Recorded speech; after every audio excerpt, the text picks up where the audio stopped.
દેશભરમાં ઇંધણ બચતને લઈ કરાયેલ મહત્વપૂર્ણ નિર્ણયને લઈ હાલ લોકો ચિંતિત છે. વડાપ્રધાનના આગમચેતી જાહેર જનતા જોગ કરાયેલ નિર્ણય બાદ તાજેતરમાં ડીઝલમાં ₹3 જેટલો વધારો કરાયા બાદ કોમર્શિયલ વાહનોની પેટ્રોલ પંપ પર લાંબી કતાર જોવા મળી રહી છે.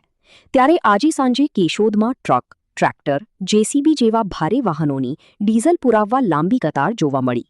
ત્યારે પેટ્રોલ ડીઝલના સ્ટોક બાબતે કેશોદ મામલતદાર સાથે વાતચીત કરતા તેમણે જણાવ્યું હતું કે હાલ કેશોદ તાલુકામાં જરૂરિયાત મુજબનો સ્ટોક ઉપલબ્ધ છે અને વાહન ચાલકોએ આ બાબતે કોઈ પેનિક થવાની જરૂર નથી.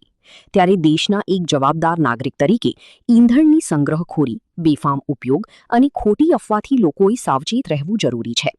હાલ લાંબી કતારને લઈ પેટ્રોલ પંપ ધારકે જણાવ્યું હતું કે લોકોને પૂરતા પ્રમાણમાં ઈંધણ ઉપલબ્ધ થઈ શકે તે રીતે વાહનોની ક્રમબદ્ધ રીતે વહેંચણી કરવામાં આવી રહી છે. જૂનાગઢ જિલ્લાને ગૌરવ અપાવતી એકમાત્ર સંસ્થા શ્રી પાર્થ એકેડમી, જ્યાં શિક્ષકો તેમજ ટ્રસ્ટીના મને એક જ સૂત્ર માટે છે કટિબંધ: શિક્ષણ દ્વારા શ્રેષ્ઠતા.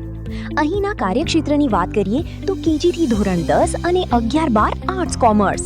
ભાઈઓ માટે ધોરણ 5થી 12 માટે હોસ્ટેલ સુવિધા છે ઉપલબ્ધ અને આજુબાજુના ગામડામાંથી વિદ્યાર્થીઓને આવવા જવા માટે બસ સુવિધા તો ખરી જ. તો આજે જ એડમિશન માટે સંસ્થાની મુલાકાત જરૂરથી લો. મૂળ ગોરેજ, વલ્લભગઢ, માંગરોળ કેશોદ હાઈવે, તાલુકો માંગરોળ, જિલ્લો જૂનાગઢ. Mobile number 87 118 181 82.